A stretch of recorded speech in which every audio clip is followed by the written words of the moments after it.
Assalamu alaikum. Starting with the Pak and pure name of Almighty Allah, who is Rahman and Rahim. My name is Muhammad Ishtiyaq Khan and you are watching Nursing with Ishtiyaq. आज का जो हमारा topic है वो MSN में chapter number 1 orthopaedic nursing का एक disease है osteoarthritis.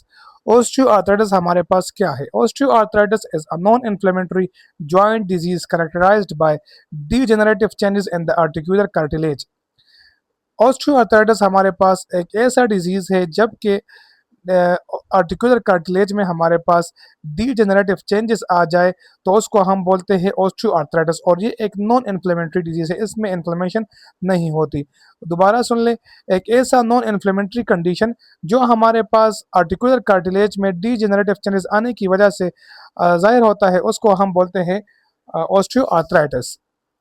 It primarily affects weight-bearing joints in the hips, knees, and vertebrae, but may also affects the ankles, shoulders, wrists, fingers and toes. अच्छा जी, ये अक्सर हमारे पास प्राइमरी जो है तो ये इफेक्ट करता है हिप्स को, नीज को, वर्टेब्रा, जो कि हमारे पास एक वेट बेयरिंग जॉइंट्स है। लेकिन ये उसके साथ साथ आप एंकल्स को, शोल्डर्स को, रिस्ट, फिंगर्स और टोज को भी इफेक्ट कर सकते हैं। Osteoarthritis affects more than 50 million American men and women. Osteoarthritis जो है उसने 50 मिलियन अमेरिकन मैन और वोमेन को जो है तो वो इफेक्ट किया है। Primary those older than age of 45।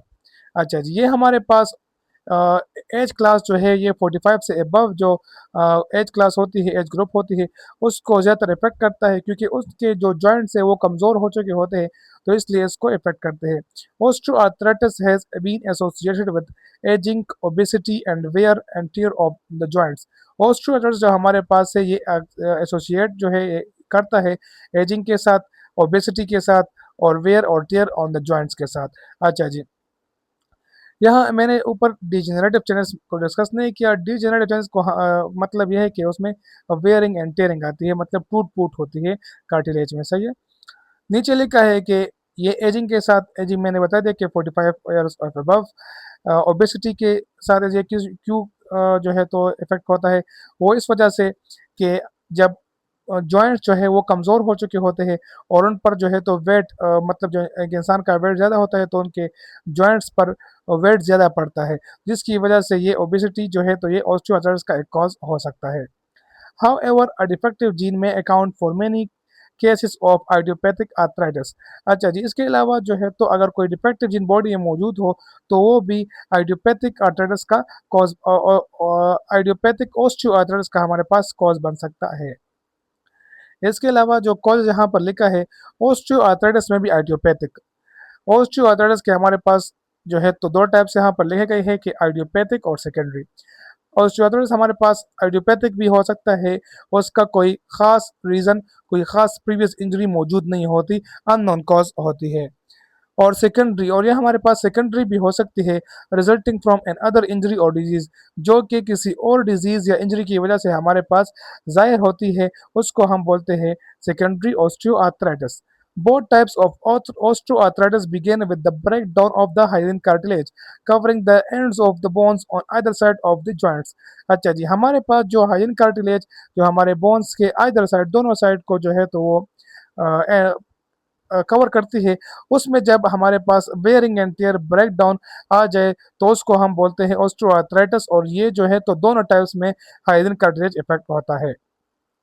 The underlying bones become roughened and bone cysts, fissures and spurs develop on the bone surface. Underlying bone जो हमारे पास कार्टिलेज के नीचे होता है, वो जब कार्टिलेज वेयरिंग एंड टियर्स में हो जाती है, ब्रेकडाउन हो जाती है, तो वो रफ हो जाता है, उसमें बोन सिस्ट बनते हैं, फिशर्स बनते हैं और बोन स्पर्स बनते हैं। बोन स्पर्स हम बोलते हैं जो बोनी आउट ग्रोथ होते हैं जॉइंट्स के इर्द गिर्द, उसको हम बोलते हैं बोनी स्पर्स। Eventually, the joint space is lost as cartilage loss increase and the joint R or M is progressively restricted. अच्छा जी, जो हमारे पास कार्टिलेज होता है वो एक कुशन की तरह बोन के दरमियान हेल्प करता है और हमें जो है तो रेंज ऑफ मोशन प्रोवाइड करता है। लेकिन जब उस कार्टिलेज में ब्रेक डाउन हो जाती है और वो कार्टिलेज लॉस्ट होता है तो जो बोन में स्पेस होता है वो कम हो जाता है, बोन एक दूसरे के करीब हो जाते हैं और जो रेंज ऑफ मोशन है ये रिस्ट्रिक्ट हो जाता है। इसके अलावा एक और पॉइंट यहाँ पर लिखा गया है कि pain in the affected joint is caused by, pain हमारे पास जो अफेक्टेड जॉइंट में पैदा होता है वो किस वजह से होता है? इन्फ्लेम्ड साइनोवियम। अच्छा जी, साइनोवियम हमारे पास क्या है? इन्फ्लेम्ड साइनोवियम का मतलब यहाँ पर यह है कि साइनोवियम हमारे पास एक लेयर होता है जो कार्टिलेज पर होता है और जो हमारे पास साइनोवियल फ्लूइड को प्रोड्यूस करता है, तो इसमें इन्फ्लेमेशन आ जाती है। साइनोवियम जो लेयर है उसमें इन्फ्लेमेशन आ जाती है जिसकी वजह से हमें पेन फील होता है। Stretching of the joint capsule और लिगामेंट। अच्छा, जॉइंट कैप्सूल और लिगामेंट की स्ट्रेचिंग की वजह से पेन फील होता है। Irritation of the nerve endings in the पेरियोस्टम। Nerve ending जो हमारे पास पेरियोस्टम में होती है उसमें इरिटेशन होती है। पेरियोस्टम हमारे पास बोन का जो आउटर लेयर है उसको हम बोलते हैं पेरियोस्टम। तो उसमें जो नर्व एंडिंग होती है वो रगड़ की वजह से, जब हमारे पास कार्टिलेज खत्म हो जाता है तो दोनों बोन एक दूसरे के साथ रगड़ते हैं जिसकी वजह से इरिटेशन कॉज होती है नर्व एंडिंग्स में और मसल स्पेसम जो है वो पैदा होता है। साइन एंड सिम्टम्स हमारे पास क्या है? Joint stiffness and soreness. Joint stiffness और सोरनेस हमारे पास होती है जो कि एकम्प्लीट होती है, इसके साथ साथ हमें डल एचिंग पेन फील होता है जो कि वर्सन होता है, मतलब ख़राब होता है जॉइंट यूज से और वेट बेयरिंग से। जॉइंट को यूज़ करते हैं और वेट बेयरिंग करते हैं तो इसकी वजह से ये पेन जो है ये वर्सन हो जाता है। रेस्ट में रिलीव द पेन। अगर रेस्ट लिया जाए तो ये पेन को रिलीव करता है। R O M is decrease and crepitus may be felt with joint movement. जो आर ओ एम है, रेंज ऑफ मोशन है, वो डिक्रीज हो जाता है और हमें क्रेपिटस फेल्ट होता है जॉइंट मूवमेंट के साथ। क्रेपिटस हमें हम किसको बोलते हैं? क्रेपिटस हम एक पॉपिंग साउंड या ग्रेटिंग साउंड को बोलते हैं जो प्रोड्यूस होता है या फेल्ट होता है जॉइंट मूवमेंट के साथ। अक्सर आप लोगों ने देखा होगा कि अगर कोई बंदा ज़्यादा देर तक बैठ जाए और फिर उठ जाए तो उसके पाँव जो है एक टक सी आवाज़ निकलती है, तो इसको हम बोलते हैं क्रेपिटस। वो तो नॉर्मल होता है लेकिन जो ऑस्टियोआर्थराइटिस में इसमें ज़्यादा होता है, सही है, ये साउंड ज़्यादा प्रोड्यूस होता है उसमें, उसको हम बोलते हैं crepitus. Sorry. Joint exhibit deformities such as Heberden's nodes and Bouchard's node. अच्छा जी, जॉइंट जो है तो उसमें डिफॉर्मिटीज आ जाती है जैसा कि हेबर्टसन नोड और बोचर्स नोड। ये दोनों हमारे पास क्या है? देखिए, इंटरपेलेंजियल जॉइंट्स जो हमारे होते हैं इसके दो एंड्स होते हैं, सही है। एक होता है डिस्टल एंड और एक होता है प्रोक्सिमल एंड। तो जब प्रोक्सिमल एंड में जब डिस्टल एंड में हमारे पास बोनी और ग्रोस निकलते हैं तो उसको हम बोलते हैं हेबर्टसन्स नोड्स। और जब ये नोड्स हमारे पास बूचर्स प्रोक्सिमल एंड में मैं दोबारा एक्सप्लेन करता हूँ इसको। देखिए, जब हमारे पास बोनी और ग्रोथ डिस्टल इंटरपेलेंजियल जॉइंट्स पे निकलते हैं तो उसको हम बोलते हैं हेबर्टसन नोड्स। और जब ये नोड्स हमारे पास प्रोक्सिमल इंटरपेलेंजियल जॉइंट्स पर निकलते हैं तो उसको हम बोलते हैं बूचर्स नोड। ये आगे डायग्राम में है, देखिए, अगर ये ऊपर वाले एंड पर है तो इसको हम बोलते हैं हेबर्टसन नोड और अगर नीचे वाले पर है, प्रोक्सिमल पर है, तो इसको हम बोलते हैं बूचर्स नोड। सही है। साइन और सिम्टम्स आगे जो डिस्कस हुए हैं वो है कि the joints may also appear enlarge and edematous may be felt with joint movement. अच्छा जी, जॉइंट हमें एनलार्ज फील होता है एनलार्ज स्वेलिंग की वजह से या एडेमेटिस बन जाता है उसमें जो है, तो हमें ऐसा फील होता है कि कोई फ्लूइड इसके अंदर मौजूद हो, सही है। ये हमारे हमें जॉइंट मूवमेंट के साथ इस तरह फील होता है। बोन स्पर्स में press on peripheral nerves causing numbness और पैरालिसिस। अच्छा जी, बोन स्पर्स जो हमें जो मैंने आप लोगों को पहले बता दिया कि बोन स्पर्स उन आउटग्रोस को बोलते हैं जो जॉइंट्स के इर्द गिर्द निकलते हैं बोन से, तो वो हमारे पेरिफेरल नर्व्स को प्रेस करते हैं जो कॉज करते हैं नमनेस और पैरालिसिस। और इसके अलावा hypoesthesia, hypoesthesia of the arms, forearms, hands, legs and feet. Hypoesthesia सुनपन, मतलब वो जगह सुन हो जाती है, उसकी सेंसेशन, लॉस ऑफ सेंसेशन को हम बोलते हैं हाइपोएस्थीसिया। ये हमारे पास जो है तो बोन स्पर्स कॉज करते हैं, सही है। Carpal tunnel syndrome and tarsal tunnel syndrome may result from pressure of bony growths on the nerves. अच्छा जी, कार्पल टनल सिंड्रोम और टार्सल टनल सिंड्रोम में जो है तो वो हो सकता है जो result from pressure of bony और ग्रोथ्स ऑन नर्व्स, किसकी वजह से? जो प्रेशर बोनी और ग्रोथ्स हमारे नर्व्स पर लगाते हैं उसकी वजह से। कार्पल टनल और टार्सल टनल मैंने आगे डिस्कस किया है। गेट एनालिसिस में show a discrepancy in leg length and joint alignment. अच्छा जी, गेट एनालिसिस किसको बोलते हैं? Assessment of one walking. अगर कोई चल रहा हो और हम उसकी असेसमेंट करते हो तो उसको हम बोलते हैं गेट एनालिसिस।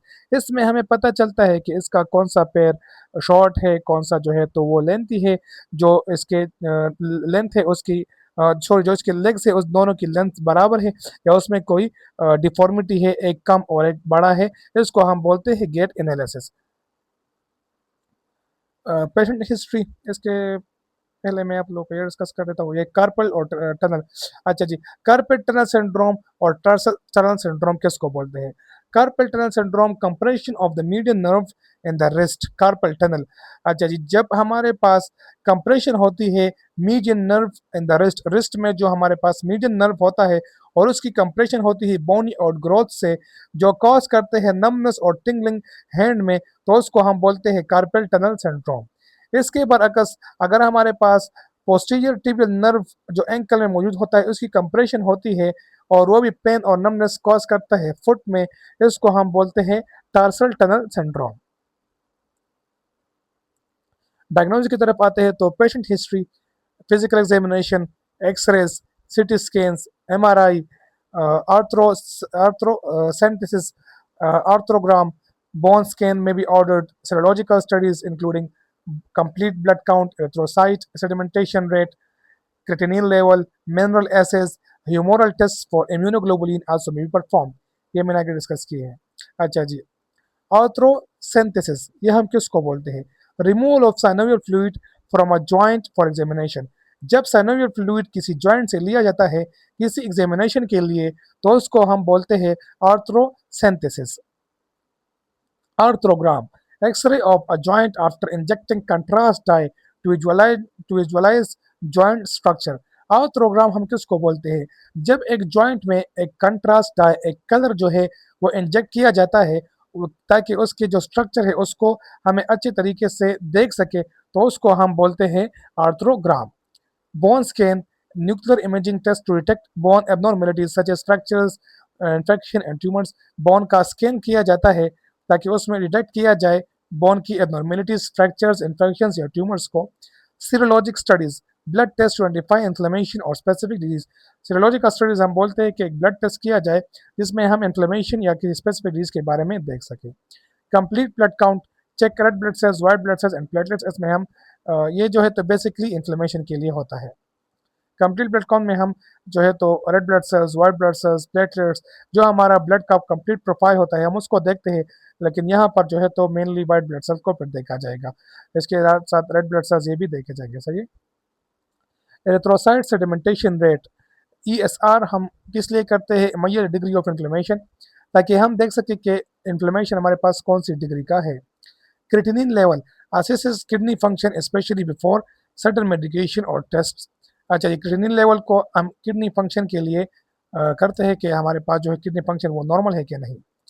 किडनी फंक्शन का यहाँ पर हमारे पास क्या काम है? किडनी फंक्शन का ये काम है कि देखिए, अगर किडनी हमें हमारे पास सही फंक्शन नहीं करेगा तो जो बोन से कैल्शियम है वो जो है तो एक्सक्रीशन उसकी ज़्यादा होगी, या जो है तो उसकी डिपोजिशन होगी जो बोन को या कार्टिलेज को इफेक्ट करेगा, तो इसलिए हम क्रिएटिनिन लेवल को भी देखते हैं। मिनरल एसेस, मिनरल एसेस हम किसको बोलते हैं? Mineral assays measures minerals such as calcium and phosphorus related to bone health. अच्छा जी, measures minerals such as calcium and phosphorus to bone health. Mineral assays में हम देखते हैं कैल्शियम और फास्फोरस को, क्योंकि ये हमारे बोन हेल्थ और कार्टिलेज हेल्थ को इफेक्ट करते हैं, तो हम इसको देखते हैं। सही है।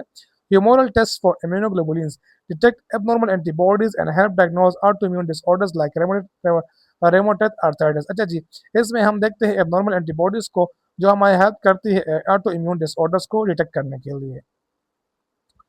ट्रीटमेंट की तरफ अब हम आ जाते हैं, तो the patient may require support and stabilisation of the joint with a crane, crutches, a walker, braces, a cervical collar और ट्रैक्शन। पेशेंट हमारे पास जो है तो वो सपोर्ट उसको रिक्वायर हो सकता है, या स्टेबलाइजेशन ऑफ द जॉइंट, वो जो है तो वो किस के हेल्प से वो करेगा? वो क्रेन के cane, crutches, a walker, braces, a cervical collar और ट्रैक्शन, ये सारे एक सपोर्टिंग डिवाइस है। इसके मैंने आगे जो है तो डायग्राम शो किए वो उसमें आप लोग देख लेंगे। सही है। Weight reduction is encourage in an obese patient. जब एक पेशेंट का वेट ज़्यादा हो तो हम उसको इनकरेज करते हैं उसको जो है तो मोटिवेट करते हैं, उसको बताते हैं कि आप जो है तो वेट अपना लॉस करें ताकि आपके जॉइंट्स पर जो है वेट कम पड़े। सही है। Moist heat and paraffin dips are applied as needed. Ice packs may also be used. अच्छा जी, मॉइस्ट हीट और पैराफिन डिप्स जो है वो अप्लाई करते हैं ताकि पेन और इन्फ्लेमेशन अगर हुआ हो तो वो ख़त्म हो, और इसके साथ साथ आइस पैक्स भी हमारे पास पेन को रिलीव करते हैं। मसाज में भी helpful. ROM exercise are performed for all joints, balancing rest with exercise. अच्छा जी, ROM exercise range of motion के जो एक्सरसाइज होते हैं हम वो परफॉर्म करते हैं। सही है। Properly fitted shoes are use to help maintain correct posture. इसके अलावा प्रॉपर फिटेड शूज हम यूज़ करते हैं ताकि जो बोन का या जो कार्टिलेज का जो मेन शक्ल हो वो उसमें जो है तो मेंटेन रहे। सही है। डिक्रीज प्रेशर इफेक्टेड, जो कि हमारे पास जो इफेक्टेड टिश्यूज है उस पर प्रेशर को डिक्रीज करता है एंड इंक्रीज एम्बुलेशन। ये जो है तो मैंने यहाँ पर डायग्राम ऐड किए है जो आप लोगों को मैंने बता दिया कि अभी केन क्रचेस वगैरह किसको बोलते हैं। सही है। ट्रीटमेंट में हमारे पास medications, salicylates, NSAIDs, acetaminophen, muscle relaxants, ये सारे मेडिसिन हम ट्रीटमेंट में लेते हैं। Intra articular steroids may be prescribe to relieve soreness. Intra articular steroids हम जो है तो देते हैं जो रिलीव करते हैं सोरनेस को। सिस्टेमिक स्टेरॉइड्स हम क्यों नहीं देते? Systemic steroids are not used to treat osteoarthritis because it is not primarily an inflammatory disease. Systemic steroids हम इसलिए नहीं देते क्योंकि जो हमारे पास ऑस्टियोआर्थराइटिस है ये एक नो इन्फ्लेमेटरी कंडीशन है, तो इसलिए इसमें हम सिस्टेमिक स्टेरॉइड्स नहीं देते बल्कि इंट्राआर्टिकुलर स्टेरॉइड्स देते हैं। Studies indicate that glucosamine and chondroitin may be helpful in controlling symptoms and reducing functional impairment. ये जो हमारे पास दो मेडिसिन से स्टडीज ये शो करती है कि ये जो है तो ऑस्टियोआर्थराइटिस के सिम्टम्स को कंट्रोल करता है और जो पेन वगैरह है उसको ख़त्म करने की कोशिश करता है। Visco supplementation, the injection of gel like substance into an infected joint में भी हेल्पफुल। अच्छा जी, विस्को सप्लीमेंट जो है ये हमारे पास एक सप्लीमेंट होता है, एक जेल लाइक इंजेक्शन होता है जो हम साइनोवियल फ्लूइड जहाँ से निकलता है जॉइंट के दरमियान से, तो वहाँ पर इसको हम इंजेक्ट करते हैं। यह हमारे पास जो है तो ह्यूमिडिटी प्रोवाइड करता है और इसके साथ साथ जो जॉइंट जो ख़राब हो चुका है तो उसमें हेल्प करता है उसको ठीक होने में और उसमें जो लचक होती है उसको बरकरार रखने के लिए। सही है। Surgery is considered when other treatments have failed. अच्छा, ये सर्जरी जो है तो वो कंसिडर की जाती है जब अदर ट्रीटमेंट्स हमारे पास फेल हो जाए। टोटल और पार्शियल जॉइंट रिप्लेसमेंट। अच्छा जी, टोटल हमारे पास जो है तो या पार्शियल जॉइंट की रिप्लेसमेंट होती है, जॉइंट फ्यूजन होती है, दो जॉइंट को आपस में मिलाते हैं। सही है, दो बोन्स को। सही है। और ऑस्टियोटोमी में भी ऑस्टियोटोमी जो है ये परफॉर्म होती है। नर्सिंग इंटरवेंशन हमारे पास क्या है? Explain the propose treatment regiment to the patient. हमें जो है तो जो प्रपोज ट्रीटमेंट रेजिमेंट है वो पेशेंट को एक्सप्लेन करना है। अप्लाई हीट, कोल्ड और अदर ऑर्डर ट्रीटमेंट्स जॉइंट। हमें जो है तो हीट, कोल्ड या अदर जो हमें ऑर्डर ट्रीटमेंट हुई है वो हमें अप्लाई करनी है। एडमिनिस्टर मेडिकेशन प्रिस्क्राइब, जो मेडिकेशन प्रिस्क्राइब हुई है उसको एडमिनिस्टर करना है। Consult a physical therapist about exercise and other treatments, और हमें कंसल्ट करना चाहिए एक फिजिकल थेरेपिस्ट को एक्सरसाइज या अदर ट्रीटमेंट्स के हवाले से। Help the patient achieve a comfortable position using pillows as needed to promote rest. Teach the patient teach the patient how to use an ambulatory aid. Ambulatory aid जो मैंने वो केन और crutches ये diagram जो show किया वो उसको बोलते हैं। वॉकर्स, केन्स और others aids to decrease weight on the affected joints. हमें पेशेंट को टीच करना चाहिए कि वो एम्बुलेटरी एड को किस तरह यूज़ करे जो उसके अफेक्टेड जॉइंट्स है उस पर प्रेशर ना पड़े। Help to minimize cartilage erosion, जो हेल्प करे कार्टिलेज एरोजन को कम करने के लिए। Teach proper body mechanics to prevent injury, और हमें जो है तो प्रॉपर बॉडी मैकेनिक्स टीच करना चाहिए इंजरी को प्रिवेंट करने के लिए। सही है। Encourage the patient to perform ADLs when possible to maintain muscle strength and joint ROM. अच्छा जी, पेशेंट को एनकरेज करना चाहिए एडीएल। एडीएल जो है तो डेली लिविंग एक्सरसाइज, जो डेली लिविंग जो एक्टिविटीज़ है उसको परफॉर्म करने के लिए उसको अगर पॉसिबल हो तो हमें उसको पेशेंट को एनकरेज करना चाहिए। सही है। Provide skin care to maintain integrity, joint skin integrity, अगर वो बेड रिडन हो तो हमें स्किन केयर जो है वो प्रोवाइड करना है। ये था आज का हमारे पास आज का टॉपिक। मिलते हैं नेक्स्ट लेक्चर में। आपसे रिक्वेस्ट है कि चैनल को सब्सक्राइब कर ले और जो आप लोगों के क्लास फेलोज़ और फ्रेंड्स है उनके साथ शेयर करें ताकि और लोगों की भी हेल्प हो। और अपने जो है तो राय कमेंट सेक्शन में ज़रूर दें कि लेक्चर में जो है तो कौन कौन सी चेंजेस होनी चाहिए, ऐसा ही ठीक है।